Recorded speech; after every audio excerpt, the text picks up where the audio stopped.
Okavango River, a water lifeline running through southern Africa. Rising out of the Benguela Plateau of Angola, the Okavango dallies briefly in Namibia's Caprivi Strip, before rolling on into Botswana and large stretches of the Kalahari Desert. One river, three nations, each voicing its own notions about how to allocate the water, a recipe for conflict.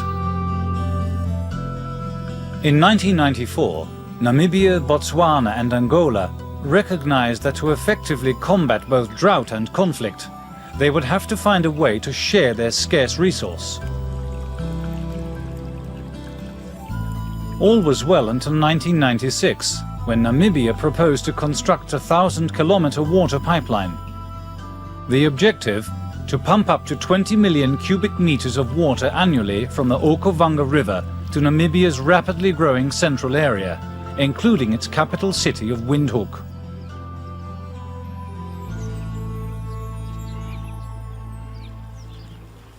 Our country, Namibia, is a dry country. We have no enough water for our use. We need water in Namibia to feed our animals, feed our children, to feed our gardens. And we have no more water.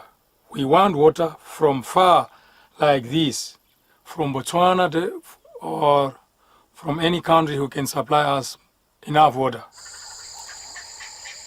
While the pipeline would fulfill Namibia's need for more water, Botswana is concerned about its effect on a natural paradise, Botswana's Okavango Delta, and the over 100,000 people who live there.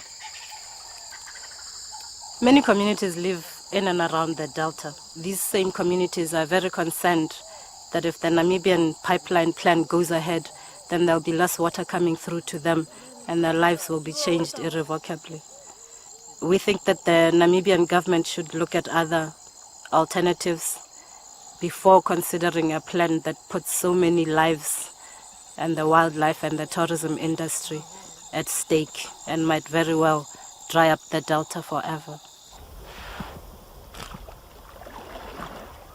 Known as the jewel of the Kalahari, the Okavango Delta is both an environmental gem and Botswana's prime tourist attraction.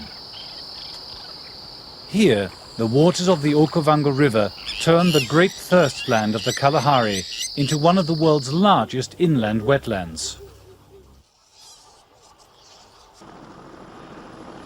We've had very little rainfall for the last 10 years, and we've had very low floods. So if you look around you, we're in the southern part of the delta now, and you can see where the waterways used to be.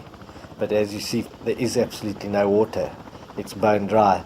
The last time we saw water in the southern sector of the delta was probably 9 to 10 years ago. And you can see the vegetation and ecological effect of the lack of water coming down through the main section of the delta. We only get water here in the summer rain, if we get summer rains. So I think one has to look at the effect of drawing water off higher up on what it will do to this southern sector, which is already dry, without anybody drawing any water off. In an attempt to resolve this complicated issue peacefully, a joint water management commission has been established, representing all three nations. The commission will carefully evaluate the effects of a Namibian water pipeline on the downstream flow of the Okavango River and will consider all arguments. But finding acceptable solutions to this multinational environment versus development conflict is an extremely difficult task. Peacekeeping plans to solve water disputes will have to be in place before the droughts return. Otherwise, as we have seen in other parts of the world, conflicts between water-stressed peoples may lead to desperate actions.